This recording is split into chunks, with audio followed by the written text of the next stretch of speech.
GBI is a consortium of the willing at this point in time. It is putting together, bringing together entrepreneurs interested.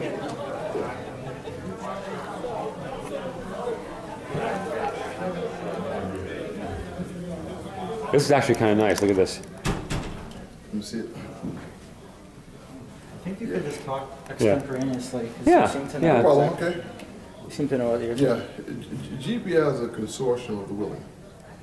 And it is people being brought together from different parts, primarily of Los Angeles and Southwest United States, who are interested in trying to both employ and empower veterans. And more specifically, it is about trying to get together with many of the underserved leaders and communities to basically set a pattern for what's possible across the United States and the world. And to do that, you've got to first of all have the right kinds of discussions so that you can start to address the key issues and understand the problem. You know, a lot of people want to move out and just do something. I mean, that was great for the end of the Depression, and that's what FDR did. But again, he caused controlled funds to do that. Right now, when you've got a problem and you don't have the kind of resources behind it, you have to do several things. You've got to, first of all, find the resources. Resources being both the talent and the finances to be able to get in front of leaders and then show them that you have the ability to do what is needed to both uplift the psychology of people and change communities. And at the core of that change, the core of the people that's part of that change are your veterans. And if you ask the question, why veterans? Because veterans, today we have 150,000 veterans who are getting ready to come into the streets, in addition to the natural matriculation of veterans who get out, retire, and are in the cities of America or the countrysides of America. And they're coming back with powerful feelings about capability. But at the same time, the skill to jobs aren't matching up cleanly. And there's an element of frustration that's kicking in because the match isn't exactly right. Now, to the services credit, and we alluded to this during this summit, is the services have recognized this for a few years, and they've done some incredible work to make sure that veterans come out and know their skills, knowledge, and abilities in a very processed way. That said, some veterans still feel this incredible surge of capability that they sometimes forget what else they might match for. And so when they come out, they sometimes find themselves disappointed, disillusioned even, because they went the wrong direction for their skills, and more importantly, against their own passions. Because if you go for your passions, you have the ability to basically withstand until you find that right mix. How do you think GBI helps them with these disillusionments or puts them on the path that helps them grow better?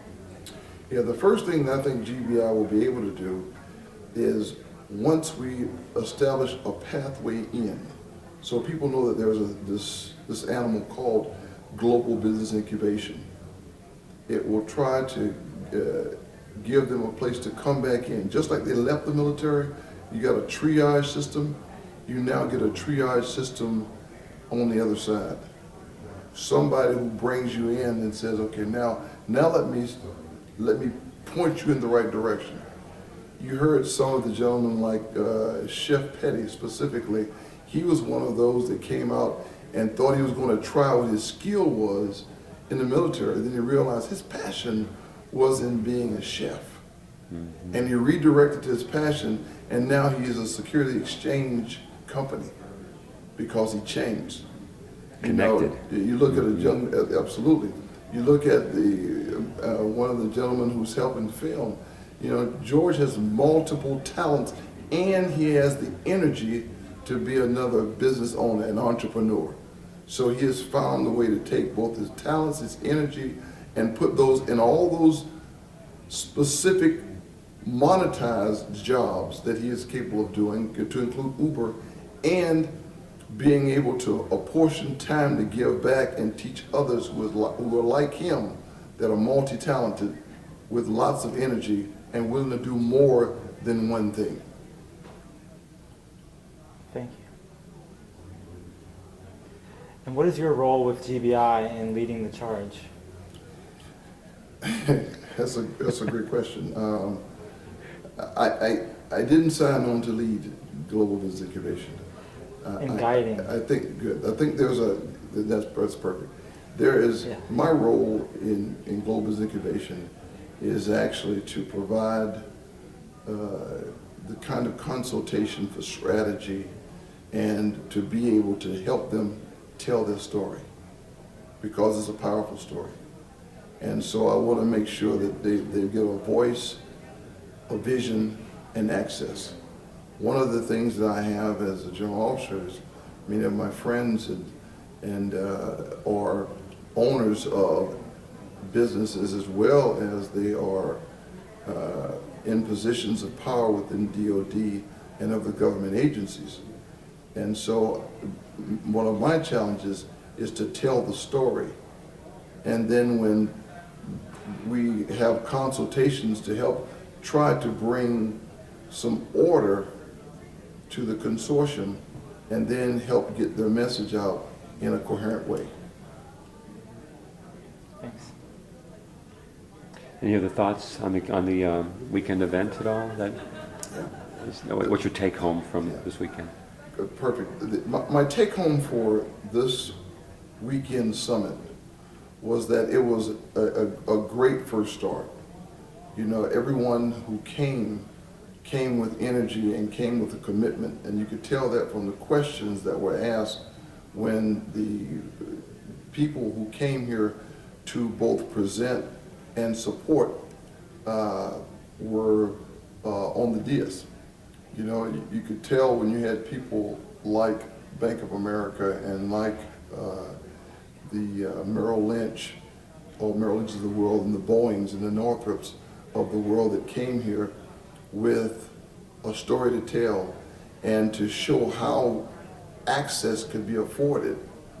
The questions that came up from the different members of the service, from the retired or separating soldiers, sailors, airmen, Marines that were present in the room, and some of the older veterans who could share their transition stories or their entrepreneurial startups. You could hear the energy that was starting to emerge inside of this incubation cell. And I think everyone walked away with something that they are capable of sharing to make them better when they leave and go back to perform their duties to grow their company or to better global business incubation as we go forward. Excellent. Well, we were honored with your presence. You were excellent MC and moderator. We're humbled. No, thank y'all very much. I appreciate it. I really do appreciate everybody that was here and everyone that did something to make this thing happen. Because it wouldn't happen by accident, and it wouldn't happen by people just saying, if we don't get a certain number, we quit. Instead, they plowed forward when there was something that was a challenge. Everybody did what soldiers, sailors, airmen, Marine, Coast Guardsmen do, and we decided, okay, let's augment, let's adjust the plan, but let's remember what the mission was. The mission was to set the seeds and begin to build a team. And to make sure everyone understands some of the challenges, and then, oh, by the way, some of the teammates that are both internal to the consortium and external, but willing to support. So thank you. Thank you. Okay. Captain E? Anything else? I just want to say I never looked at the veteran society or the military in a real educated light until after this conference. So I got to understand they have incredible skills they've really mastered. And they're coming as the peak of soldiers toward any endeavor they try to involve themselves in. And not only them, but they'll spread to the others too, and they can really revitalize the nation just by connecting them better. I appreciate that. You know, we talked about values early on. That's what every one of the military members have as a value. And you know, the Army talks about 7 values: loyalty, duty, respect, selfless service, honor, integrity, and personal courage. And then others use the word character, encouragement, commitment.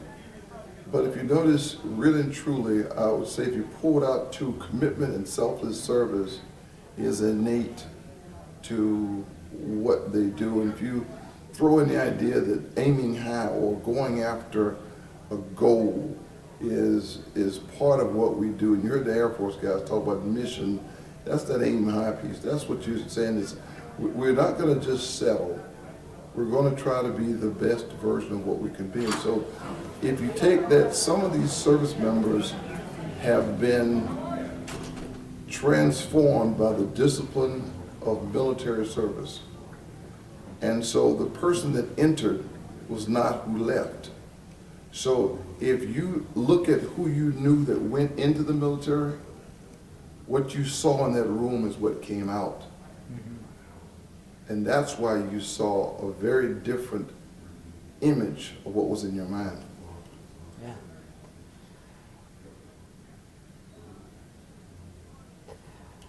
I knew they came out talented, but I didn't know how talented. Well, the long-term story is, you know, back some of the folks you saw might have been part of what was called McNamara's 100,000. That's when we went into the military, went into the civilian population and needed more for Vietnam. And so we went in and made 100,000 people who might not have passed a certain bar level soldiers, sailors, and Marines. But the reality is, when they didn't know they should have been soldiers. And then they came in and some of them found sea legs, meaning they found their stability in life, and they were able to move forward. Yeah. Similarly, today, only 3 out of 10 high school graduates can even join the military. So you've got 2 things that competed. We taught people how to be the best version of themselves from the Vietnam era. Today, we're taking the upper third of America into our military. So what you have now is you have people who have been competing for the kinds of jobs that the civilian industry wants as well. So it is I'm not really amazed that, you remember that you're still living like some people with the perception of who used to be in the military for the long haul. It was, and I don't want to use the word leftovers, those are the people who over time could not find themselves. But that was the first part of the story being told wrong. Many of them simply were people who hadn't found their niche in life, but the military gave them a structure that they were missing before. And now you've got people who are from the front end of America, and they're being exponentially transformed with tools that they never had before. It's wonderful. I like that, exponentially transformed. Yeah. Yeah. Thanks. Thank you. My ex-girlfriend went to the military. She became a pharmaceutical rep, and she never had a lot of structure in her life, a lot of rocks. And so by her going there and getting that training, she got a rock in her life and became independent and solid. So just saying Yeah. that. I was attention deficit all the way, Yeah. you know, but now I learned attention to detail.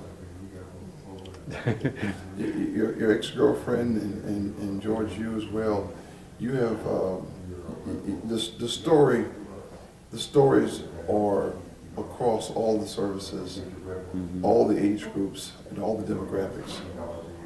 The military service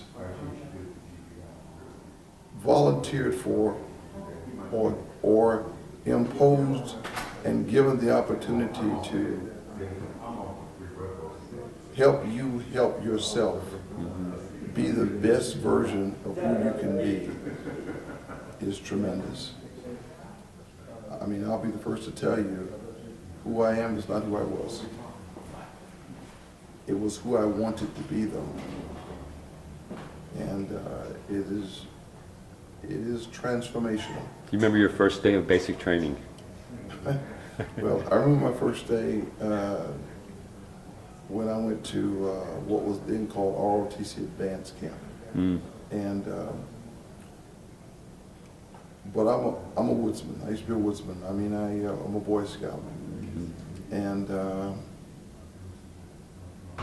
I'm an athlete, and I like to think I'm an innovator.